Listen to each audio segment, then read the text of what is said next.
कि नाम ना छूटे। हाँ, उसका अभ्यास करना होता है ना।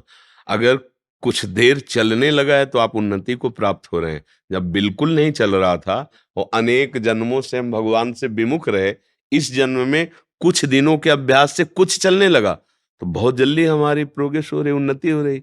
बताओ, हजारों जन्मों की भूल को हम इसी जन्म में कुछ दिन में ही संभाल रहे हैं। मान लो 24 घंटे में हम कह रहे हैं 1 घंटा चला लिए पूरे 24 घंटे में, तो आप कितनी विजय प्राप्त किए? पूरे जीवन के जीवन व्यर्थ चले गए। लेकिन इस जीवन में अभी कुछ महीनों से आप कुछ मिनट, कुछ घंटे प्रभु में लगने लगे, बहुत बड़ी विजय प्राप्त हो रही है। पूरा विचार करके देखो, बहुत बड़ी विजय प्राप्त हो रही। मतलब अगर कुछ हिस्से में मन लगने लगा प्रभु में, अब पूरा हिस्सा आप लगा सकते हैं। कुछ देर लगने लगा है तो जहां जहां मन जाए बार बार हटा करके नाम में लगाने की चेष्टा करो। इसमें भगवान की कृपा, गुरु कृपा और स्वयं की कृपा, तीनों कृपा चाहिए। भगवान की कृपा से हमें मनुष्य जन्म मिला, भगवान की कृपा से आपको सत्संग सुनने को मिला। अब सत्संग की कृपा से जीवन का लक्ष्य नाम जप करना, ये बात समझ में आई। अब आप अपनी कृपा लगा दो कि अब मुझे नाम छोड़ना नहीं है। अच्छा, मन नहीं लग रहा है तो जिह्वा से राधा राधा राधा राधा राधा, चलो, तुम्हें मन को जाना, जाओ जहां। बिना हमारे मन कुछ कर नहीं सकता। तो राधा राधा राधा राधा राधा, नाम जी है जप जागे जोगी। जिह्वा से नाम जप करके पूरा ज्ञान प्राप्त हो जाएगा। गोस्वामी तुलसीदास जी कह रहे, राम नाम मणिदीप धर जी है देहरी द्वार, तुलसी भीतर और बाहरो जो चाह सुझिया।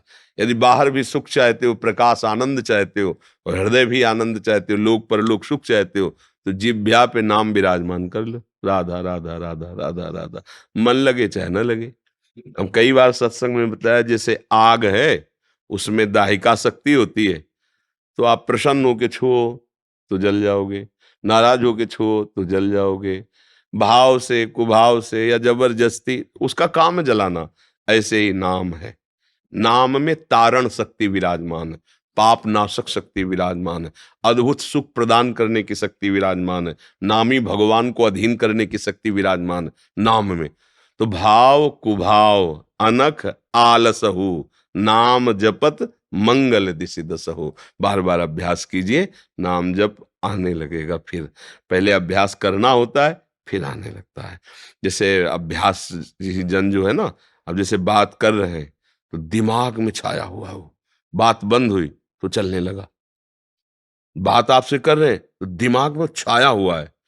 जैसे अभी आपको बहुत जरूरी काम हो, कोई इतना जरूरी कि अब जाना ही है, हम आपसे बात कर रहे हैं, तो आपके दिमाग में वो बात छाई रहेगी ना, मुझे जाना है, मुझे जाना है, मुझे। आप बैठे हो, सुन रहे हो, हाँ हाँ भी करो, लेकिन अंदर से आप विकल हो, मुझे जाना है। ऐसे भजन होता है कि आपसे बात कर रहे हैं पर वो पूर्वाभ्यास वर्षों का, जहां बंद हुआ, जहां फिर बात, फिर तो बात कर रहे हैं पर भजन हो रहा है।